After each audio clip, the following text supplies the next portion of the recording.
अस्सलाम वालेकुम, मैं हूं शाज़ेब खानज़ादा। हालिया दिनों में तहरीक इंसाफ के रहनुमा इमरान खान के हवाले से जिन दो मामलात पर बयानिए और राय का इजहार सामने आ रहा था, आज उन दोनों मामलात पर खुद इमरान खान का पार्टी रहनुमाओं के मौक़िफ़ से हटकर अपना मौक़िफ़ सामने आ गया है, जिससे तहरीक इंसाफ में कन्फ्यूजन मज़ीद बढ़ गई है। तहरीक इंसाफ के रहनुमा मुसलसल कह रहे हैं कि इमरान खान इसी महीने जेल से बाहर आ जाएंगे, यानी अप्रैल में बाहर आ जाएंगे, लेकिन खुद इमरान खान ने आज जेल से पैगाम भेजा है कि उन्हें सितंबर अक्टूबर से पहले अपने जेल से बाहर आने की तवक्को नहीं है। इसके अलावा डील की ऑफर्स या राब्तों के दावों को भी आज इमरान खान ने खुद मुस्तरद कर दिया है। मगर दूसरी तरफ पार्टी की तरफ से डील के लिए दबाव के बयानात भी मुसलसल सामने आ रहे हैं, राब्तों के बयानात सामने आ रहे हैं। आज इमरान खान की बहन अलीमा खान ने जेल में इमरान खान से मुलाकात के बाद मीडिया के नुमाइंदों से बात करते हुए कहा कि इमरान खान ने खुद पैगाम दिया है कि सितंबर अक्टूबर से पहले उन्हें अपनी रिहाई का इरादा नहीं लगता।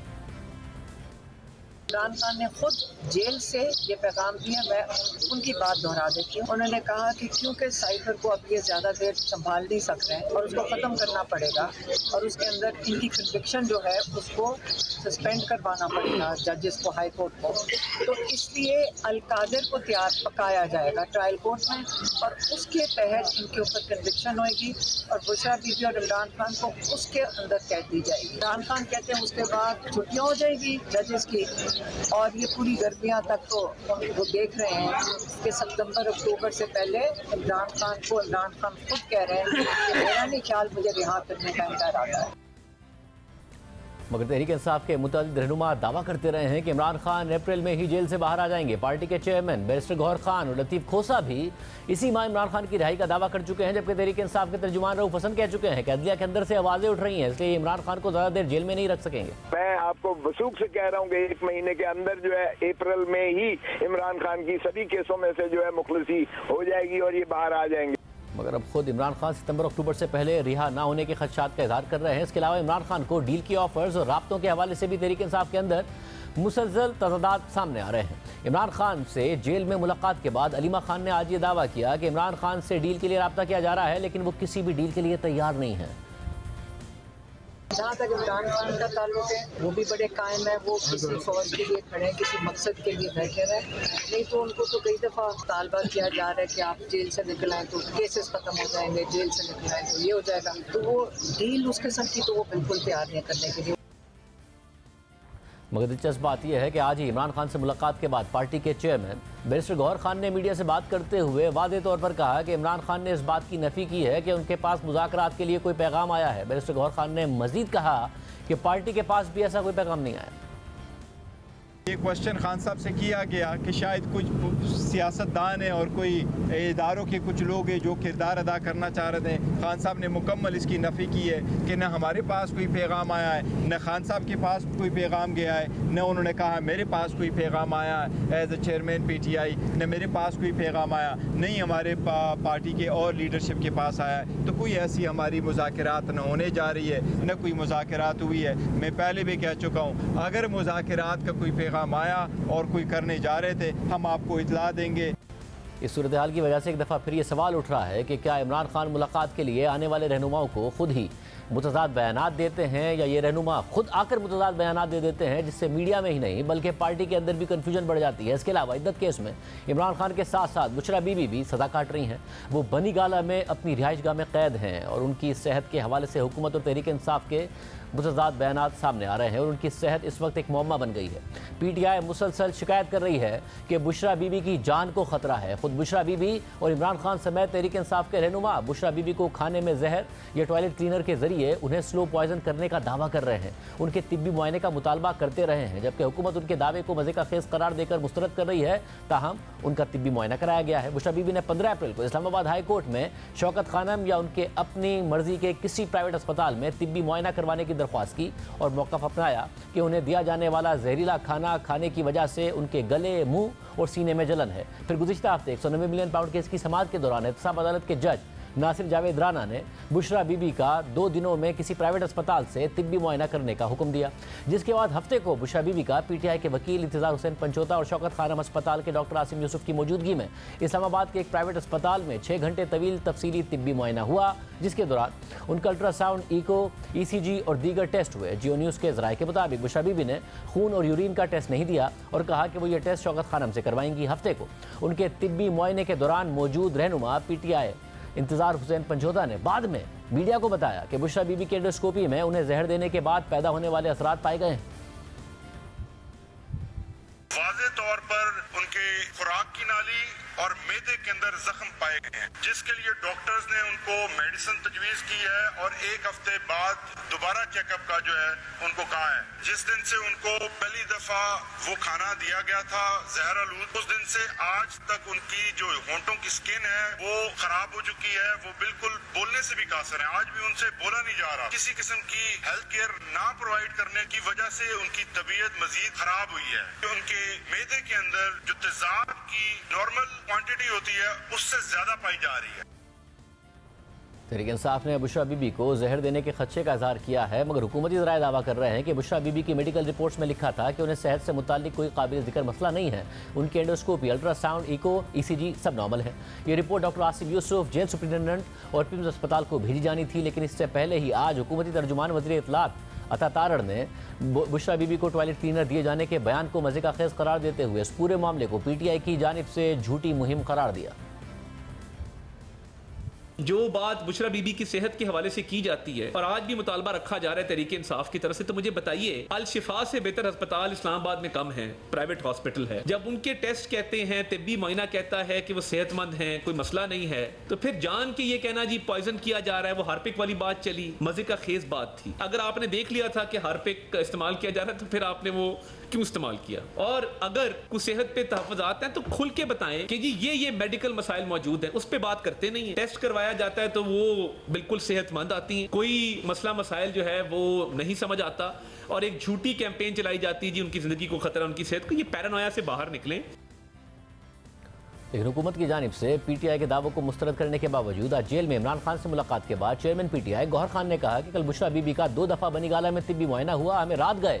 एम्बुलेंस की बनीगाला आमद से मुताल्लिक तफसीलात को भी मख्फी रखा गया। मालूमात की फराहमी से गुरेज करके हमारी तशवीश में इजाफा किया गया। बीबी के सेहत के बारे में हमने खदशात का इजहार किया था, कल भी हमें नहीं बताया गया। 2 मरतबा डॉक्टर गए, ECG के लिए भी गए, एम्बुलेंस गया, हमें बताया भी नहीं गया, हमें एतमाद भी नहीं लिया गया। ये भी नहीं हुआ कि इलिजिट से पहले कैसे थे और बाद में कहते।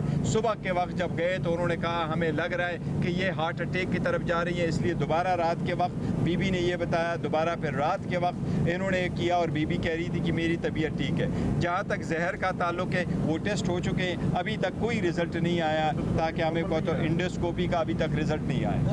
कल तबीयत नासाज होने की खबरों के बावजूद आज Bushra Bibi 190 million pound case की समाअत के लिए अडियाला जेल में पेश हुई, जिसके बाद गौहर खान ने मीडिया को यह बयान दिया। जबकि इस हवाले से ज़राए जियो न्यूज़ के मुताबिक कल बुशरा बीबी की जानिब से तेजाबियत और सीने में तकलीफ की शिकायत सामने आई थी, जिसके बाद पिम्स अस्पताल के डॉक्टरों की टीम ने बनीगाला में उनका तिब्बी मुआयना किया। ज़राए के मुताबिक डॉक्टरों की टीम ने बुशरा बीबी को खाने पीने और लाइफ स्टाइल में तब्दीलियाँ तजवीज़ की हैं और उनके मैदे और आंतों का जायज़ा लेने का मशवरा दिया है।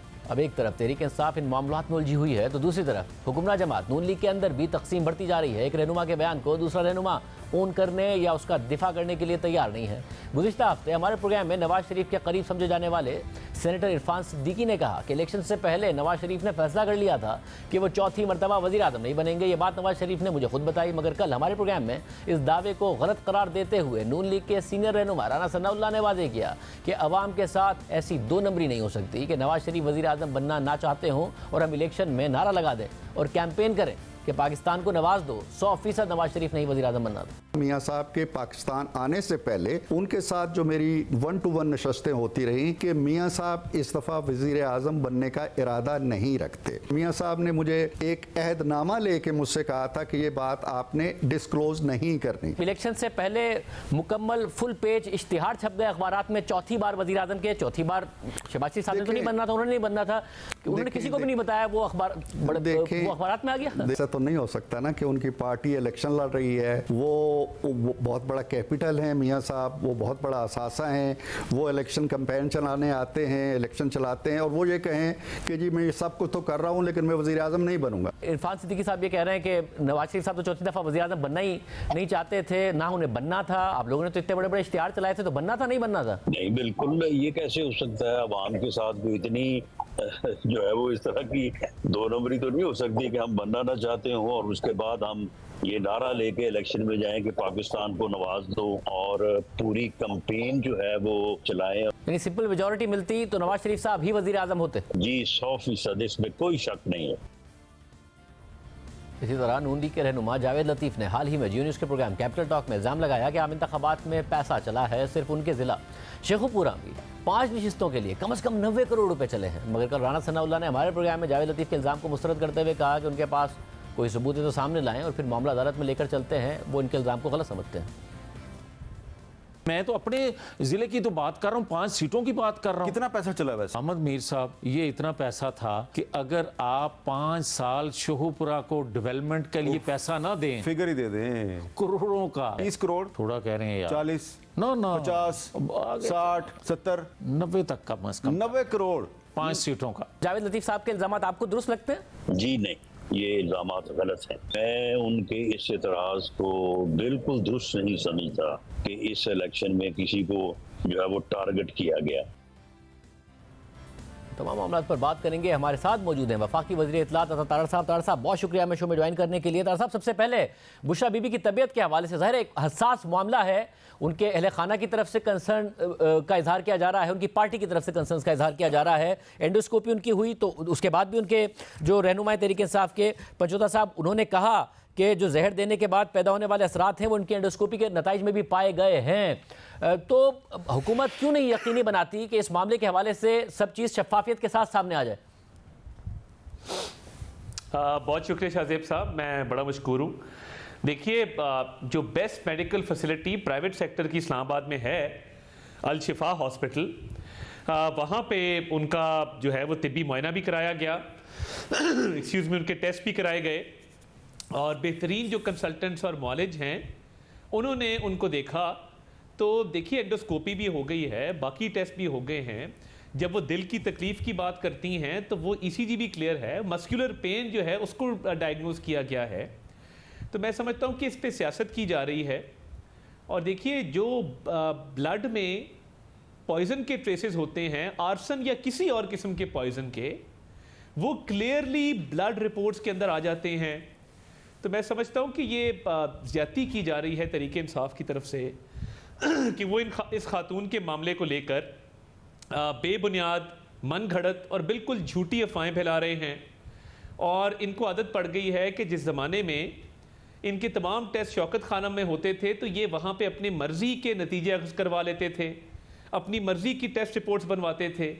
अब जब प्राइवेट सेक्टर में देखें, सरकारी अस्पतालों में भी चेकअप हुआ, जेल में भी चेकअप हुआ, और अब प्राइवेट सेक्टर के भी एक वेल रिप्यूटेड हॉस्पिटल से जब चेकअप हुआ है और किसी किस्म की ना कोई डिजीज़ है, ना एलमेंट है, ना इलनेस है, कोई बीमारी या उस तरह का कोई मामला सामने नहीं आ रहा, तमाम तर टेस्ट भी हो चुके हैं, तो मेरा ख्याल है कि ये पैरानोया है। पैरानोया एक साइकोलॉजिकल कंडीशन है जिसमें आपको शक व शुबहात पैदा होना शुरू हो जाते हैं सेहत को लेके। और एक मज़े का खेज बात की गई कि जी हार्पिक के 3 कतरे डाले गए। भाई, अगर आपने देख लिया था कि हार्पिक के 3 कतरे डाल रहा है कोई, तो आपने उसको कंज्यूम क्यों किया, या आपके पास सबूत क्या था? आप सबूत सामने क्यों ना लाए कि जी ये डिटर्जेंट के जो हैं वो 3 कतरे डाले गए हैं? तो मैं समझता हूँ कि ये इस तरह की बात नहीं करनी चाहिए। और आप बात करें, आप इश्यूज़ पे बात करें, मगर सेहत को लेके एक मज़े का खेज बयानियाँ बना लेना और फिर मुतज़ाद बयानात का आ जाना, तो बता दें कि जी कहाँ पे कमी कोताही रही है चेकअप के अंदर। पहली तो बात यह है कि जब इमरान खान साहब एक ज़माने में दावा कर रहे थे कि मुझे 4 गोलियां लगी हैं बाकायदा, तब शौकत खानम ही की रिपोर्ट थी जिसमें बताया गया था कि उन्हें 4 गोलियां नहीं लगी हैं बल्कि फ्रेगमेंट्स हैं। तो ये भी उसी की रिपोर्ट में हुआ था शौकत खानम के हवाले से। दूसरा, आप क्या इस बात की तस्दीक करें कि अगर साइकोलॉजिकल मसला भी है, वो कैद में है, अगर उन्हें साइकोलॉजिकल मसला भी है और उन्हें साइकोलॉजिकली लग रहा है, तो भी उनकी तसल्ली करा दी जाए और बाकायदा तौर पर रिपोर्ट्स और ऐसे टेस्ट करा दिए जाए। इस बात को आप कंफर्म कर सकते हैं कि उनके सारे टेस्ट ऐसे हो गए कि जिसमें ऐसी कोई बात नहीं नजर आई है? क्योंकि कल रात भी बनी गाला में एम्बुलेंस जाने की इतलात हैं, जो कि आज जब पेश हुई है Bushra Bibi 190 million pound case में, तो उन्होंने गौर खान साहब को बताया कि हाँ एम्बुलेंस वगैरह आई थी, और इस बात को भी वो कह रहे हैं कि मख्फी रखा गया हमसे। देखिए, एक सनसनी फैलाई जाती है, सोशल मीडिया पे एक बयान चलता है, सब बनी गाला पहुंचो, एम्बुलेंस आ रही है। देखिए, ECG भी करवानी हो तो ECG का जब रिजल्ट ठीक आता है और डॉक्टर आके तिब्बी मुआयना करने के बाद डिक्लेयर करता है कि ये मस्कुलर पेन है, तो मैं समझता हूँ कि ये एक सियासत की जा रही है। और अगर किसी और चीज़ से इनकी तसल्ली होती है और ये समझते हैं कि जी कोई और टेस्ट है एंडोस्कोपी के अलावा, मतलब अब एंडोस्कोपी भी हो गई, ईसीजी भी हो गई, ब्लड वर्क भी हो गया, बाकी टेस्ट भी हो गए, फिजिकल एग्जामिनेशन भी हो गया, उसके बावजूद अगर समझते हैं ये एम्बुलेंस वाला भी जो एक कल शाखसाना था वो भी तो ये पैरानोया का हिस्सा है कि जी एक घबराहट है जिसकी वजह से कभी एम्बुलेंस की बात की जाती है। एंड मैं बिल्कुल सेहत पे सियासत करने का कायल नहीं हूँ, ना हमने माजी में कभी की है, बल्कि इसको डिस्करेज किया है कि सेहत पे सियासत नहीं होनी चाहिए। मगर सरकारी टेस्टों के बाद, प्राइवेट टेस्टों के बाद अब मुझे नहीं पता कि इनकी तसल्ली कैसे होती है। असल में इनकी जमात के अंदर मुख्तलिफ रहनुमाओं के दरमियान कंपटीशन है कि वो सबसे ज़्यादा सगा बुशरा बीबी का कौन बनता है, क्योंकि उनको पता है कि जितनी उनकी खुशनुदी हासिल करेंगे उतना आसान होगा सियासी करियर को आगे बढ़ाना या कोई पोजीशन हासिल करना। तो उस दौड़ में एक से एक बढ़ के बयान आ रहा है ताकि हम ये साबित कर दें कि हम बड़े लॉयल हैं, हमारी बड़ी कारकर्दगी है। मगर साहब, क्योंकि अदालत ने हुक्म दिया था टेस्ट का, अदालत में भी रिपोर्ट्स आ जाएंगी, मगर आप ये बात की तस्दीक कर रहे हैं कि उनकी एंडोस्कोपी के बाद इसके अलावा जो उनके ईसीजी हुई है उसमें ना उनको दिल का कोई मसला सामने आया है, ना ही जहर या फिर कोई ऐसी बीमारी सामने आई है जो कि बहुत परेशान कुन बात हो। जहर के तो सवाल ही पैदा नहीं होता, वो तो मैंने आपको कहा मज़े का खेज एक स्टोरी थी। और ईसीजी भी क्लियर है, जो मेरे तक इतलात आई हैं कि वो मस्कुलर पेन है, दिल का कोई आर्जा नहीं है। हाँ, गैस्ट्रो की एक माइनर शिकायत थी।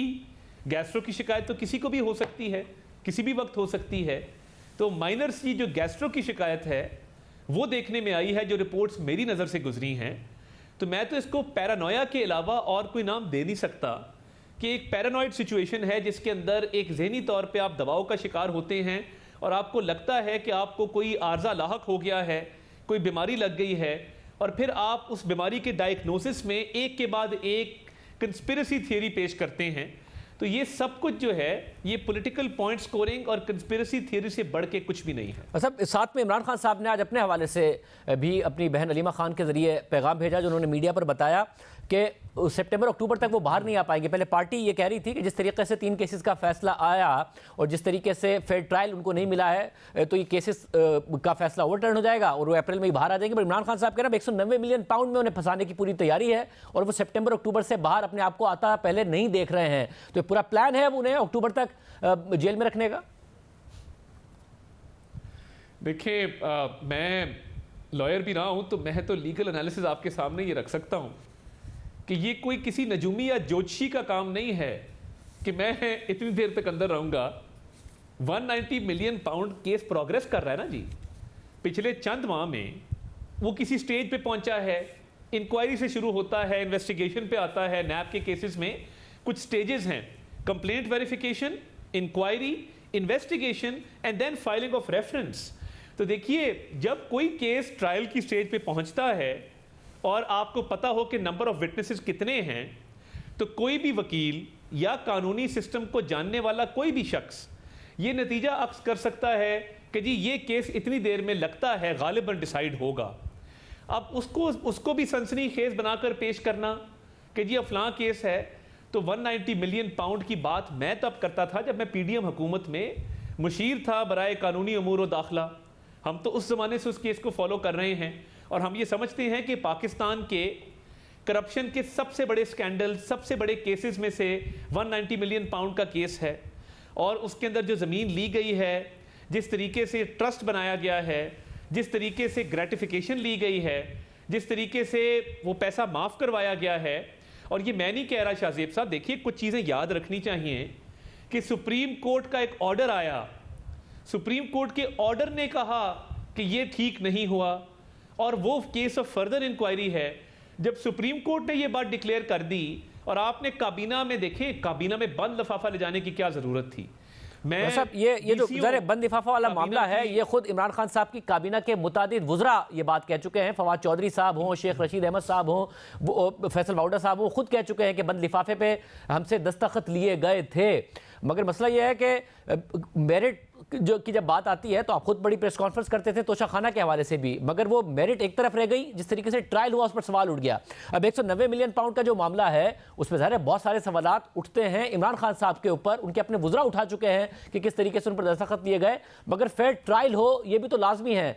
क्या ये दूसरे केसेस की तरह ही होगा या इसमें फेयर ट्रायल को यकीनी बनाया जाएगा? क्योंकि अभी इतलात आ रही है कि जी मीडिया को फासले पर फिर रिपोर्टिंग ना हो, ये सारे के सारे मामला हो रहे हैं। सबसे नैब की तारीख का जो हेस्ट में ट्रायल हुआ है, हेस्ट में जल्दबाजी में ट्रायल हुआ है, वो पनामा का ट्रायल था मियां नवाज शरीफ का।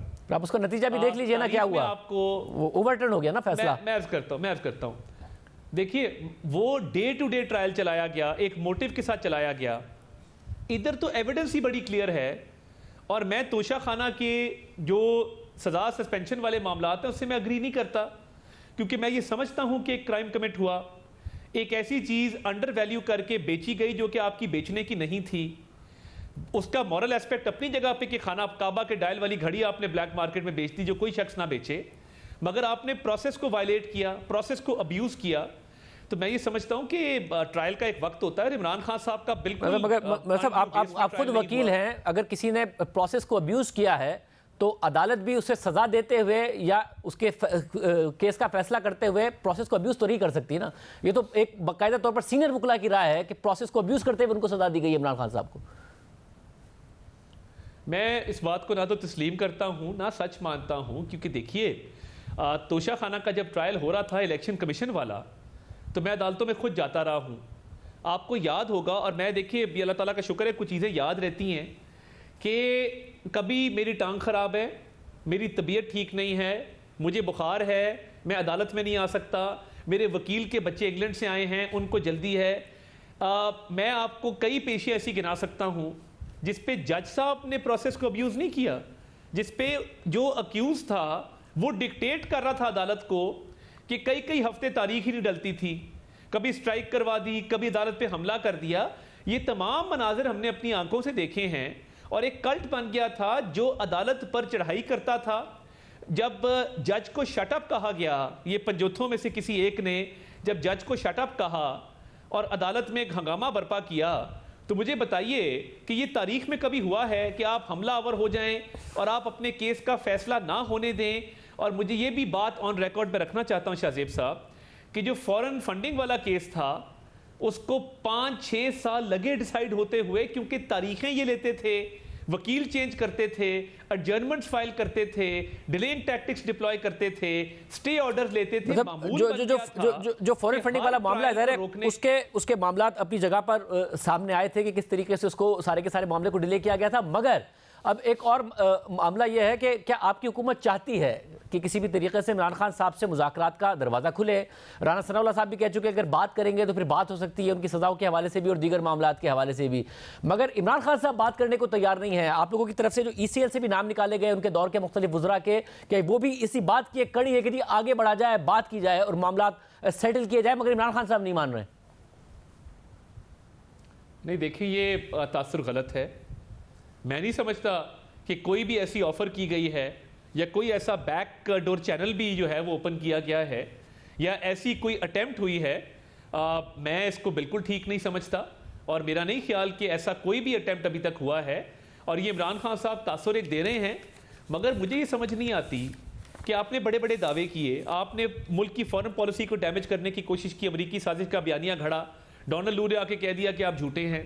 उसके बाद तोशा खाना की आपने चीज़ें जो हैं अंडर वैल्यू करके बेची, 190 मिलियन पाउंड का केस किया। आपने इतनी चीज़ों का जवाब देना है तो भाई आपसे कोई बात क्यों करेगा और किस हवाले से करेगा?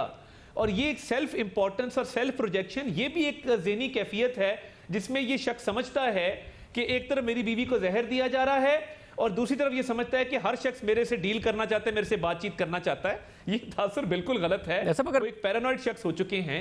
और ये बात भी काबिल जिक्र है कि जेल में जितनी सहूलियात इनको मैसर हैं, एक्सरसाइज की बाइसिकल से लेके पूरी वॉकिंग गैलरी से लेके, मगर इस सब में आपकी अपनी जमात में भी उनकी जमात की तरफ से मुतज़ाद बयानात सामने आते हैं, मगर उनकी जमात इस वक्त रिसीविंग एंड पर है, उनके जो लीडर हैं वो जेल में है, आपकी तो सब बाहर हैं। मगर जावेद लतीफ़ साहब एक बयान देते हैं, राना सनाउल्लाह साहब कहते हैं 90 करोड़ वाली बात बिल्कुल गलत कर रहे हैं वो। इरफान सिद्दीकी साहब कहते हैं चौथी दफ़ा वज़ीर-ए-आज़म बनना ही नहीं था नवाज शरीफ साहब ने, तो राना सनाउल्लाह साहब कहते हैं 2 नंबरी हम थोड़ी आवाम के साथ कर सकते हैं कि बताएं कि चौथी बार वज़ीर-ए-आज़म बनेंगे और असल में उन्हें ना बनना हो। तो आपकी अपनी पार्टी भी डिसाइड नहीं कर पा रही है? नहीं, मैं देखें इस हवाले से ना मैं इस इशू को ना अनड्यू इंपॉर्टेंस देना चाहता हूँ। हमारा फोकस तो फॉरेन पॉलिसी के ऊपर है, इकोनॉमिक रिवाइवल के ऊपर है कि सऊदीया का डेलीगेशन आता है, $5 अरब की इन्वेस्टमेंट की बात करते हैं। ईरान के प्रेसिडेंट आते हैं, $10 अरब की तजारती हुजम को बढ़ाने की बात करते हैं। हम इकोनॉमिक रिवाइवल की तरफ जा रहे हैं। तो ये इस तरह की बातें होती रहती हैं और मैं इसको ना अनड्यू इंपॉर्टेंस दूंगा, ना इस पर ज़्यादा कॉमेंट करना चाहूँगा, बिकॉज हम जिस डायरेक्शन में मूव कर रहे हैं वो एक पॉजिटिविटी की तरफ है। मतलब अगर जमात डाउन कर जाता है, अगर अहम नहीं है तो फिर थोड़ी सी ड्यू इंपॉर्टेंस देते हुए जो जमात है वो मना कर दे जावेद लतीफ़ साहब को कि आप ऐसे बयान ना दिया करें, वो ये तासुर भी देने की कोशिश करते। मैंने उस दिन भी मीडिया पे ही ये गुजारिश की, मुझे एक सवाल हुआ था, मैंने दोनों सीनियर रहनुमाओं को और मैं उनको भी गुजारिश करूंगा कि अगर कोई इख्तलाफ है, आपको अगर कोई तहफ़्फ़ुज़ात हैं तो पार्टी के कई फोरम्स मौजूद हैं, लीडरशिप मौजूद है, उनसे आके बात करें, कैमरे पर पार्टी की पॉलिसी बयान करें, कैमरे के पीछे आके बात करें। अगर सुनवाई ना हो और आपको लगे कि आपकी बात नहीं सुनी जा रही और आप ठीक कह रहे हैं तो उसके बाद जो मर्जी करें, मगर पार्टी में मल्टीपल फोरम्स मौजूद हैं जिस पर यह बात की जा सकती है और इसको एड्रेस किया जा सकता है और ये देखा जा सकता है कि आप किस हद तक ठीक कह रहे हैं, किस हद तक नहीं कह रहे।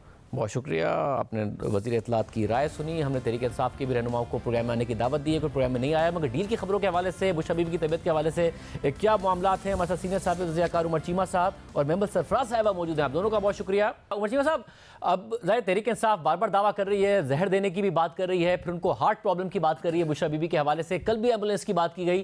तारड़ साहब हमारे साथ मौजूद थे, वो कह रहे हैं कि जो रिपोर्ट्स हैं उनकी वो क्लियर हैं, ऐसी कोई बात नहीं है, जहर वाली बात तो बिल्कुल ही गलत है, पैरानॉइड हो गई हैं कैद में रहने की वजह से बुशरा बीबी, इसलिए ये सारी बातें हो रही हैं। क्या इत्तलात हैं? शाहजेब, जहाँ तक एम्बुलेंस वाली बात है वो तो मैंने चेक किया है कि एम्बुलेंस रात को आई और उनके पास डॉक्टर भी आए। अब इससे ज़्यादा मेरे पास इंफॉर्मेशन नहीं है, आगे मैं इसको ज़रा इसी इंफॉर्मेशन का एनालाइज इसको इस अंदाज में करता हूँ कि इनकी तरफ से कोई कंप्लेन गई होगी कि कोई मुझे हार्ट में पेन है या कोई इस तरह का इशू है, तो वो एम्बुलेंस साथ लेके आए होंगे कि खुदा न खास्ता अगर कोई एमरजेंसी की सिचुएशन हुई तो इनको हॉस्पिटल शिफ्ट कर लेंगे, और अगर ऐसी सिचुएशन नहीं होती तो हम उधर उनकी जाके ट्रीटमेंट करेंगे, देखेंगे तो वापस आ जाएंगे। तो अगर वो उनको नहीं लेकर आए और डॉक्टर जो हैं वो उन्होंने अपना चेकअप किया है और वो वापस आ गए हैं, तो इससे बज़ाहिर तो लगता है कि कोई संजीदा इतना कोई उनकी कोई एमरजेंसी वाली कंडीशन नहीं थी। बाज़ औक़ात ऐसा भी होता है कि लोगों को मसल पेन जो है वो भी इस जगह पर इसी तरह फ़ील होती है कि जैसे मुझे को हार्ट में प्रॉब्लम हो रहा है। मैं इस पोजीशन में नहीं हूँ कि उनके बारे में को बता सकूँ कि अनलेस के कोई डॉक्टर्स की रिपोर्ट आती है। बाकी जो आप बात कर रहे हैं जहर के हवाले से इन्होंने काफ़ी इस चीज़ पर बात की है, और जो इस्लामाबाद हाई कोर्ट है उसने आर्डर किया कि शिफा इंटरनेशनल से इनका मुआयना कराया जाए। अब आपको बताऊं कि पाकिस्तान में कुछ 3 हॉस्पिटल हैं जो कि इंटरनेशनली बैनुल-अक़वामी लेवल पे अप्रूव्ड हैं, सर्टिफाइड हैं, जिनमें एक शिफा हॉस्पिटल है। तो उधर जाके इन्होंने अपना चेकअप कराया तो डॉक्टर्स ने कहा ये मैदे के हवाले से जितनी चीज़ें ये चला रहे थे ओवरऑल वो कोई उधर से साबित नहीं हुई। कोई माइल्ड एक मामूली सा को अल्सर का जो शिकायत कोई किसी आम आदमी को और को भी होता है उस तरह से था। जहर के हवाले से जो बात हो रही थी उसके लिए इनका ब्लड टेस्ट चाहिए था कि इनका वो ब्लड टेस्ट करते, उधर से कोई आइडिया होता, लेकिन बुशरा बीबी ने ब्लड टेस्ट कराने से इनकार कर दिया। उन्होंने कहा जी कि मैंने शौकत खानम के अलावा ब्लड टेस्ट ही नहीं कराना। अगर उन्हें इस चीज़ पर इतना ज़्यादा यकीन है और वो शक में मुब्तला हैं तो मैं नहीं समझता कि कोई उसमें ब्लड टेस्ट कराने में कोई हर्ज वाली बात थी। अगर उसको डबल चेक कराने के लिए शिफा की जो रिपोर्ट आती तो ये उसको शौकत खानम से भी करा लेते। अगर उन्होंने नहीं कराया तो इसमें एक एलिमेंट ये भी आता है कि ओवरऑल इस केस को काफ़ी हद तक पोलिटिसाइज़ किया जा रहा है कि ये बात चलती रहे, एक प्रेशर भी बिल्ड रहे, गवर्नमेंट जो है वो एक दफाई पोजीशन में आ जाए, डिफेंसिव रहे, और जो अदालत है वो भी जब भी कोई बंदा इस तरह की बीमारी की शिकायत करता है तो वो उसको संजीदा लेंगे, सब लोग संजीदा लेते हैं कि कोई इस तरह का खुदा ना सा सिचुएशन ना हो कि बाकी लोगों को बाद में पछताना पड़े कि हमने अगर उस टाइम संजीदा लिया होता तो ये सूरत हाल ना होती। तो इसमें ऐसा लगता है कि जैसे कुछ चीज़ों को बढ़ा चढ़ा कर भी बयान कर रहे हैं। और महमल इसके अलावा भी आज अलीमा खान साहबा भी इमरान खान साहब से मिलकर निकली, उन्होंने भी इशारा किया कि जी डील की बात हो रही है, पार्टी मुतज़ाद बयानात भी देती है। गौहर खान साहब अलग बात कर रहे थे, मगर फिर कुछ दिन पहले जो पार्टी के तर्जुमान है रऊफ हसन साहब, उन्होंने भी कहा कि जी डील की ऑफर हुई है। क्या ये जो दबाव डालने की कोशिश की जा रही है तहरीक इंसाफ की तरफ से, वो वाकई उसका नतीजा ये निकल रहा है कि इदारे बैकफुट पर हैं, हुकूमत बैकफुट पर है और इमरान खान साहब को डील ऑफर कर रहे हैं मगर वही नहीं मान रहे हैं? शाहजेब, कोई डील ऑफर नहीं हो रही, ये तो मैं आपको बिल्कुल वसूख से बता सकती हूँ कि ऐसी कोई बात है ही नहीं। असल में बात यह है कि पीटीआई और इमरान खान साहब ने ना एक वतीरा बना लिया। वो वतीरा ये है कि we will bully everybody into submission. अब मसला ये होता है कि जब एक बुली को अपने से बड़ा बुली मिल जाए ना तो फिर मसाइल बढ़ जाते हैं, फिर मामला जो है ना फ़र्क हो जाते हैं। असल में खान साहब के पास शाहजेब दो ऑप्शन थे। एक ऑप्शन पॉलिटिकल था, यानी कि वो दूसरी पॉलिटिकल पार्टीज के साथ बैठते, उनसे बात करते और एक स्पेस क्रिएट करते कि जहां पर एस्टैब्लिशमेंट का रोल जो है पॉलिटिकल वो कम हो। लेकिन खान साहब तो ये कहते हैं कि इन चोर डाकुओं से तो बेहतर था कि एटम बम गिरा दिया जाए इस मुल्क के ऊपर। तो वो तो पॉलिटिशियंस की शक्ल भी नहीं देखना चाहते, उनसे बात भी नहीं करना चाहते अपने पॉलिटिकल ओपोनेंट्स की। और ये कोई आज की बात नहीं है, मुशर्रफ दौर में भी उनका यही था कि बाकियों को निकाले मुझे लेकर आ जाए। अच्छा, वोट ऑफ नो कॉन्फिडेंस के बाद वैसे बाजवा साहब को बुरा भला कहते रहते थे, लेकिन उनसे दो मुलाकातें भी और उसमें भी यही अनकॉन्स्टिट्यूशनल डिमांड की, इनकी हुकूमत गिरा दे मुझे ले आए वापस। तो ये जो उनका एक पूरा का पूरा एंटी पॉलिटिशियन और एंटी पॉलिटिकल पार्टीज उनका जो नैरेटिव है ना, यही एक मसला है। अब दूसरा ऑप्शन उनके पास क्या है, और देखिए मैं इस दूसरे ऑप्शन के हक के अंदर तो नहीं, हक में तो नहीं हूं, लेकिन मसला है कि पाकिस्तान की कुछ ग्राउंड रियलिटीज भी हैं। दूसरा ऑप्शन है एस्टैब्लिशमेंट से डील करना। तो वो जब भी डील ऑफर होगी फिर ही वो बाहर आएंगे, फिर ही कोई ऐसी चीज हो। और उमर चीमा साहब आप कहिएगा, क्योंकि पीटीआई बार बार ये कह रही है कि इमरान खान साहब नहीं मान रहे, वो तो अगर चाहें कॉम्प्रोमाइज़ करें, बाहर आ जाएं, वो किसी भी डील को मुस्तरद कर रहे हैं। वाकई इदारे प्रेशर में आए हैं जिसकी वजह से किसी भी तरीके से उन्हें डील ऑफर की जा रही है और ताकि वो प्रेशर ख़त्म हो? शाहजेब, अगर एक तो बात है कि जो अलीमा खान कर रही हैं और जो रऊफ हसन साहब हैं उनका आपने जिक्र किया वो कर रहे हैं, या पार्टी के बाकी लोग भी ये बात करते पाए गए हैं, इसका एक पर्पज़ तो ये होता है कि अपना जो सपोर्टर है उसको अपबीट रखें कि जद्दोजहद क्या कोई वो दिन ज़्यादा दूर नहीं रह गए कि आपकी जद्दोजहद रंग लाएगी, ताकि उनका मुराल जो है उसको अप रखा जाए। दूसरा पहलू ये है कि अगर हम इमरान खान के बयान का जायज़ा लें, इमरान खान ने आज भी जो जर्नलिस्टों से उधर जेल में बात की है तो उन्होंने ये बात की है जी कि मेरे से किसी ने रब्ता नहीं किया और ना ही मुझे कोई डील ऑफर हुई है। तो पहले तो ये पार्टी के अंदर से ये चीज़ें तय हो जाएं तो फिर अंदाज़ा होगा कि क्या उनको डील की ऑफ़र हुई है या नहीं। इमरान खान का बयान डिफरेंट है, उनके जो बाकी लोग हैं उनका बयान डिफरेंट है। उन्हें कम से कम ये चाहिए कि अपने जो बयानात हैं उनमें ये तजाद उसको ख़त्म करें। दूसरा ये है कि गवर्नमेंट लेवल पर एक सोच ज़रूर पाई जाती है कि हम किसी तरह जो एक पॉलिटिकल टेम्परेचर है उसको कूल डाउन किया जाए, और लेकिन यह है कि कूल डाउन करने के लिए इमरान खान क्या उनके साथ बैठने को तैयार हैं? इमरान खान तो सियासी लोगों के साथ बात करने को तैयार नहीं है, वो समझते हैं, हालांकि वो एक तरफ सिविल बालादस्ती की भी बात करते हैं, दूसरा वो समझते हैं कि मैंने अगर बात करनी है तो मैं इस्टेब्लिशमेंट के साथ करूँगा।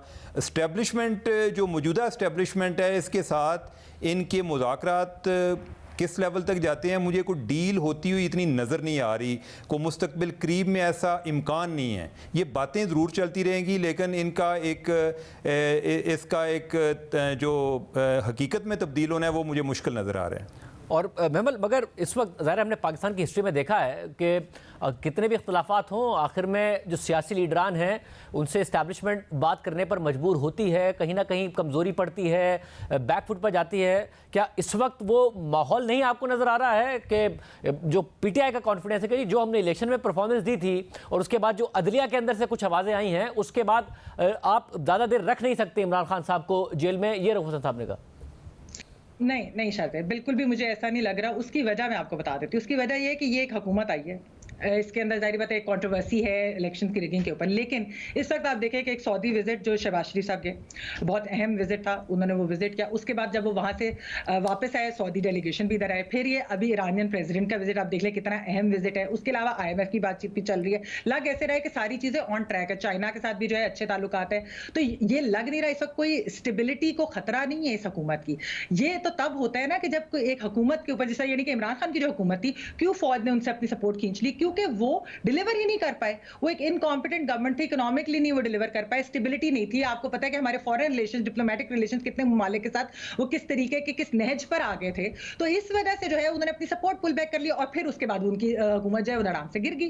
तो ये भी तो एक डिफरेंस है ना। तो अभी फिलहाल ये जरूर होता है, आपने हिस्ट्री की बात की, हिस्ट्री में होता जरूर है। और एक मसला जो एक हाइब्रिड निजाम के साथ है वो ये है कि इसमें सारी पॉलिटिकल पार्टीज अपनी बारियों में लगी हैं। और क्योंकि खान साहब जो है वो बिल्कुल इस चीज में रिजिड है और वो वैसे तो एंटी एस्टैब्लिशमेंट करते हैं, लेकिन असल में एस्टैब्लिशमेंट के साथ ही डील करना चाहते हैं। वो तो चाहते हैं उनको डील ऑफर हो, वो पहले भी कहते थे, वो अब भी कहते हैं। तो इसके अंदर मुझे नहीं समझ आती कि वो एंटी एस्टैब्लिशमेंट कहां से हो गए या वो जमहूरी प्रोसेस को कहां से सपोर्ट करें। वो सिर्फ ये चाहते हैं कि बाकी मेरे रास्ते से सब लोग जो है वो खत्म हो जाए और मैं ही मैं हूं। उमर शरीफ साहब, ज़रा एक उम्मीद तहरीक इंसाफ की ये थी कि ये सिस्टम चल नहीं पाएगा, ये जो रिजीम है, ये जो हुकूमत है, ये चल नहीं पाएगी, जिसकी वजह से प्रेशर आएगा। आपको लग रहा है कम से कम ये तासुर इस्लामाबाद में पैदा हो रहा है कि जी फिलहाल स्टेबिलिटी आ गई है, सिस्टम चल गया है, हुकूमत भी ऑन ट्रैक है, इकोनॉमी भी में भी चीज़ें बेहतर होना शुरू हो गई हैं, या अभी तक ये खतरा मौजूद है कि हाँ जी सिस्टम नहीं चल पाएगा और फिर जो है वो एक वैक्यूम पीरियड होगा? शाहज़ेब, मेरे ख्याल है कि अभी तक सिस्टम स्टेबल नहीं हुआ, एक ट्रैक पर नहीं आया, अभी कोई टाइम लगेगा। मेरे ख्याल है कि कोई 2-3 माह तक ये चीज़ वाज़े होगी। अभी तक तो ऐसा वही एक बेयकीनी वाली कैफियत तो मौजूद है, वादे हैं, लेकिन वो एक अमली तौर पर उनकी कुछ अमली शक्ल नज़र नहीं आ रही।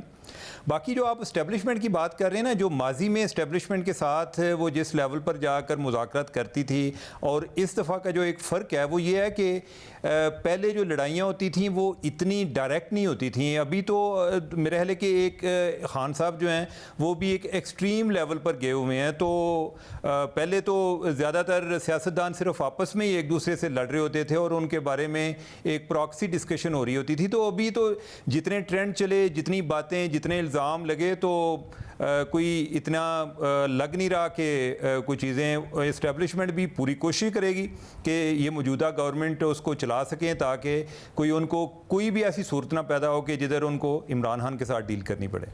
अब इस वक्त हुकूमत और इस्टेब्लिशमेंट के दरमियान सब अच्छा है? देखिए, अभी तक on the face of it तो अच्छा है, क्योंकि बेसिकली तो एक जो बहुत बड़ी वजह थी वो इकोनॉमी थी, जो इमरान खान साहब को लेकर भी आए थे। सोचा था, बड़े बड़े उन्होंने सब्ज बाग दिखाए थे कि मैं ओवरसीज से इन्वेस्टमेंट भी ले आऊँगा, ममालिक भी इस तरह कर देंगे, क्योंकि जब मेरे जैसा इंसान आएगा और ये हुकूमतें नहीं होंगी तो बहुत जो है वो डिफरेंट हो, ये पोलिटिकल पार्टीज नहीं होंगी तो बहुत डिफरेंट होगा। लेकिन वो ये नहीं कर सके। तो अभी तक जो ये गवर्नमेंट है, अगर इसने इकोनॉमिकली परफॉर्म किया तो मैं समझती हूँ कि फिर जो है कोई ऐसा खतरा नहीं होगा। हाँ, अगर इकोनॉमिकली ये परफॉर्म ना कर सके तो फिर एस्टैब्लिशमेंट इनका बोझ नहीं उठा सकेगी, जिस तरह इमरान खान की गवर्नमेंट के साथ हुआ। बहुत शुक्रिया, तज़िया आपने सुना। आज एक और अहम डेवलपमेंट हुई है, इस्लामाबाद हाई कोर्ट में 6 जजेस के खत के बाद फुल कोर्ट इजलास हुआ है। तफसीलात सामने आ रही हैं, आपके सामने रखेंगे ब्रेक के बाद।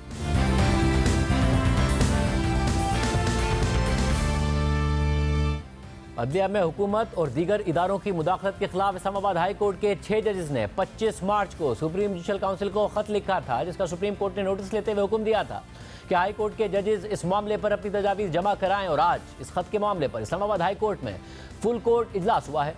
चीफ जस्टिस आमिर फारूक की ज़ेर सदारत फुल कोर्ट इजलास में इस्लामाबाद हाई कोर्ट के तमाम 8 जजेस शरीक हुए। इजलास में justice Mohsin Akhtar Kayani, justice Tariq Mahmood Jahangiri, justice Babar Sattar, justice Ejaz Ishaq, justice Arbab Tahir और जस्टिस समन रिफत इम्तियाज़ ने शिरकत की, जबकि 6 जजेस के खत पर दस्तखत न करने वाले जस्टिस मियां गुल हसन औरंगजेब भी इजलास में शरीक हुए। इस्लामाबाद हाई कोर्ट के एलामिया के मुताबिक इजलास में फैसला किया गया है कि हाई कोर्ट के जजेस के खत पर सुप्रीम कोर्ट में जारी सू मोटो केस में हाई कोर्ट का मुत्तफिका मौक़िफ़ पेश किया जाएगा। इसके अलावा ज़राए के मुताबिक registrar Islamabad high court full court इजलास में शरीक नहीं हुए, जबकि इजलास में अदलिया में हसास इदारे की मुदाखलत रोकने के हवाले से तजावीज़ ज़ेर गौर आई। सुप्रीम कोर्ट के अहकामात की रोशनी में हाई कोर्ट के जजेस अपनी तजावीज़ जमा करा चुके थे और आज के फुल कोर्ट इजलास में जजेस की तजावीज़ पर तफसीली गौर किया गया। ज़राए के मुताबिक इस्लामाबाद हाई कोर्ट के फुल कोर्ट इजलास में किसी भी मुदाखलत पर इदारा जाती रेस्पॉन्स देने का फैसला किया गया है। तमाम जजेस ने अदालती उमूर में मुदाखलत पर रद्द-ए-अमल देने का मुत्तफिका फैसला किया। ज़राए के मुताबिक फुल कोर्ट इजलास में सामने आने वाली तजावीज़ को ड्राफ्ट की शक्ल दी जाएगी और इस्लामाबाद हाई कोर्ट मुत्तफिका तजावीज़ सुप्रीम कोर्ट को भेजेगी।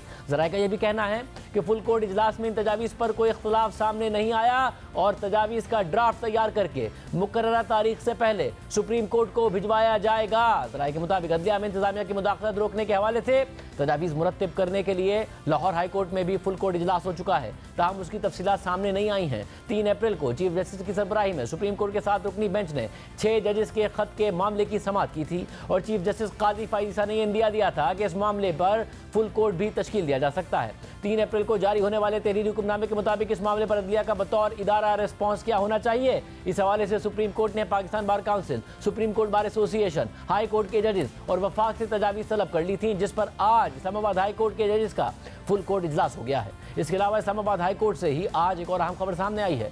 साइफर केस में इमरान खान और शाह महमूद कुरैशी को सजा सुनाने वाले जज से मुतालिक अहम फैसला किया गया है। जराये के मुताबिक इस्लामाबाद हाई कोर्ट ने जज अब्दुल हसनात जुल्करनैन को उनके मुतल्लिका डिपार्टमेंट में वापस भेजने का फैसला किया है और खुसूसी अदालतों के इंस्पेक्शन जज जस्टिस मोहसिन अख्तर कियानी ने चीफ जस्टिस आमिर फारूक को यह सिफारिश कर दी है कि जज अब्दुल हसनात जुल्करनैन की खिदमात लाहौर हाई कोर्ट को वापस की जाएं। इस पूरी सूरत पर बात करेंगे सीनियर कोर्ट रिपोर्टर हसनात मलिक साहब हमारे साथ मौजूद। हसनात मलिक साहब बहुत शुक्रिया हमें शो में ज्वाइन करने के लिए। इस्लामाबाद हाई कोर्ट के 6 जजेस ने ही खत लिखा था, जाहिर उसमें जो बातें की गई उसमें खुद इस्लामाबाद हाई कोर्ट के चीफ जस्टिस के हवाले से भी सवाल उठ रहे थे। अब आज फुल कोर्ट इजलास होता है, इतलातें ये आ रही है कि बड़े अच्छे माहौल में हुआ और फैसला किया गया है, क्या तफसीलात है? जी बिल्कुल शाहजेब, इतलात तो यही हैं कि यूनानिमस डिसीजन हुआ है कि जो भी प्रपोज़ल देनी है वो यूनानिमस होंगी और बड़ा जो इजलास था वो खुशगवार माहौल में था। सबसे अहम बात यह है कि 1 साल बाद ये फुल कोर्ट मीटिंग हुई। अगर ये फुल कोर्ट मीटिंग जो है वो टाइम के साथ हो जाती तो मे भी ये लेटर भी ना लिखना पड़ता, क्योंकि आपको याद होगा कि 12 फरवरी को इन जजेस ने इस्लामाबाद हाई कोर्ट के चीफ जस्टिस को खत लिखा था कि हमें फुल कोर्ट मीटिंग बुलानी चाहिए, तो वो फुल कोर्ट मीटिंग उस वक्त नहीं बुलाई गई।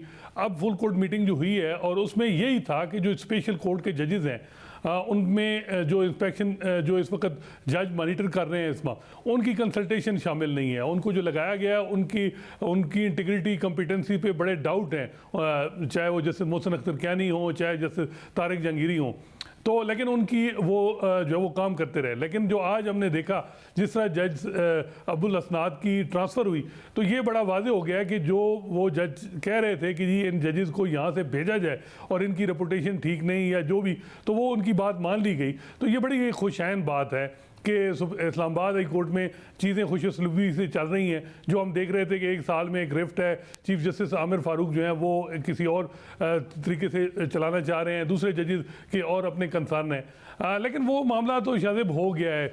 लेकिन असल चीज़ है कि दूसरी तरफ हम देख रहे हैं कि जस्टिस बाबर सत्तार, जस्टिस अतर मिनल्ला, इनके खिलाफ कंपेन भी जारी है। इनके पर्सनल फैमिली डेटा जो है वो सोशल मीडिया पे शेयर किया जा रहा है। तो ये भी मेरा ख्याल है कि कोई बेहतर नहीं है मामला। अगर चीज़ें डिफ्यूज़ हो जाएं तो बेहतर है सबके लिए, इदारों के लिए भी, हुकूमत के लिए भी, क्योंकि हमें तारीख यही बताती है कि जब भी हुकूमत का अदलिया के साथ लड़ाई हुई तो हमेशा हुकूमत का सेटबैक हुआ, चाहे वो इफ्तिखार चौधरी साहब का टाइम देखें, चाहे वो जस्टिस काजी फाइसा का देखें।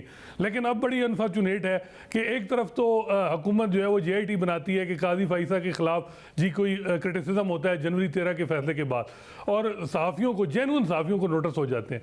दूसरी तरफ अब ये इस्लामाबाद हाई कोर्ट के जज जस्टिस बाबर सत्तार और जस्टिस अतर मिनल्ला के खिलाफ कंपेन जारी है। उनकी फैमिली का पर्सनल जो डेटा है वो शेयर किया जा रहा है, हुकूमत खामोश है। तो और इस पर भी बड़े सवालात उठ रहे हैं। जब क्राइसिस पैदा हुआ तो वो ये भी तासुर है कि जी वो खुद चीफ जस्टिस काजी फाइसा के लिए भी एक बहुत बड़ा चैलेंज है कि इस मामले से आगे बढ़ा जाए। अब अगर इस्लामाबाद हाई कोर्ट में ये मामला हो गया तो उनके लिए चैलेंज कम हुआ है या अभी मौजूद है, क्योंकि सुमोटो की समाअत होनी है, फुल कोर्ट बनेगा नहीं बनेगा, ये सारे मामला अपनी जगह पर मौजूद हैं। जी बिल्कुल, क्योंकि मेरा ख्याल है कि चैलेंज होना तो नहीं चाहिए, लेकिन हमने देखा कि पहली हियरिंग में और जो उन्होंने रिटर्न आर्डर जारी किया वो जो इक़दामात उन्होंने किए थे, इंक्वायरी कमीशन या वज़ीर-ए-आज़म से मुलाकात, उस मामले को वो उन चीज़ों को जस्टिफाई करते रहे। तो अब देखना है कि वो आगे कैसे चलते हैं। सारे जजेस की जो है वो यही राय है कि जी फ्यूचर की जो है वो के हवाले से कुछ गाइडलाइन दी जाए और एक डेटर्स जो है वो क्रिएट किया जाए। लेकिन अब देखते हैं जस्टिस काजी फाइसा इस मामले को कैसे देखते हैं। असल मामला ये है कि ये जो 6 जजेस हैं क्या इनकी इंडिपेंडेंस सिक्योर रहेगी ये ना हो कि जिस तरह जस्टिस काजी फैसला में फैजाबाद उन्होंने जब फैजाबाद केस का फैसला किया तो उसके बाद उनके खिलाफ रेफरेंस आ गया, तो अब ये भी इतलात आ रही हैं कि इन जजेस को भी टफ टाइम मिलेगा, तो इनकी जॉब सिक्योरिटी, इनकी इंडिपेंडेंस कितनी सिक्योर होगी, ये असल मामला है और जस्टिस काजी फैसला के लिए ये असल टेस्ट है। लेकिन बज़ाहिर ये लग रहा है कि वो जिस तरीके से उन्होंने गुज़श्ता 3 महीने से सुप्रीम कोर्ट को चलाया है, मेरा ख्याल है कि अदलिया उससे कमज़ोर हुई है, मजबूत नहीं हुई। अब तो बज़ाहिर ये लग रहा है कि माजी के डिवीज़न एक थी, एक तरफ बंदयाल कैंप के जजेस थे और एक तरफ जस्टिस काजी फैसला थे, अब तो उनके अपने जजेस जो उनके साथ माजी में साथ बैठे रहे, जैसे जस्टिस अतर मिनल्ला हैं और जस्टिस काजी फैसला, वो हम जिस तरह अंदर से खबरें आ रही हैं और जिस तरह चीज़ें हैं वो हर मामले में आमने सामने हैं, तो ये भी कोई अच्छा मामला नहीं है। मेरा ख्याल है कि उनको तो as a head of the institution सारे जजेस की प्रोटेक्शन करनी चाहिए और अगर किसी जज के खिलाफ कंपेन जारी है तो उनको नोटिस लेना चाहिए। लेकिन बज़ाहिर ये लग रहा है कि उनका फिलहाल वो पहले बड़े अहम इशूज सुप्रीम कोर्ट में हैं इस वक्त पेंडिंग, रिगिंग के मामले पे पिटीशन आई है, रिजर्व सीट पे आई है और कई मामलात हैं, लेकिन उन्होंने एक हफ्ता लाहौर में रहे हैं, फिर कराची जो है वो केसेस की समाअत कर रहे हैं, तो ये अब समझ नहीं आ रही कि वो क्या किस वजह से इस चीज़ में जो है वो मुतात रवैया उन्होंने क्यों इख्तियार किया हुआ है। इस हवाले से अब मज़ीद जब अगली हियरिंग होगी उसमें चीज़ें क्लियर होंगी, लेकिन बज़ाहिर ये चीज़ आ रही है नज़र कि मामला जो है वो 6 जजेस का अगर ये कमीशन बन जाता है, इंक्वायरी कमीशन, तो ये में भी इन जजेस के लिए मुश्किलात थी और कोई इस किस्म की रिपोर्ट आ जाती जो इनके लिए मुश्किलात पैदा करती। लेकिन जिस तरह 184(3) की हियरिंग हुई और जो उसके बाद जो जस्टिस अतर मिनल्ला का नोट आया, तो मेरा ख्याल है कि ये जजेस ने जो अपना पर्पज़ अचीव करना था कि एक कम से कम एक मैसेज चला जाए और इंडिपेंडेंस सिक्योर हो, वो तो हो गई है। लेकिन आगे फ्यूचर में क्या होगा ये अब चीफ जस्टिस काजी फैसला पे डिपेंड है कि वो इस मामले को कैसे लेके चलते हैं। बहुत शुक्रिया, आसान तफसीलात बता रहे थे। आज के प्रोग्राम में इतना ही। अल्लाह हाफ़िज़।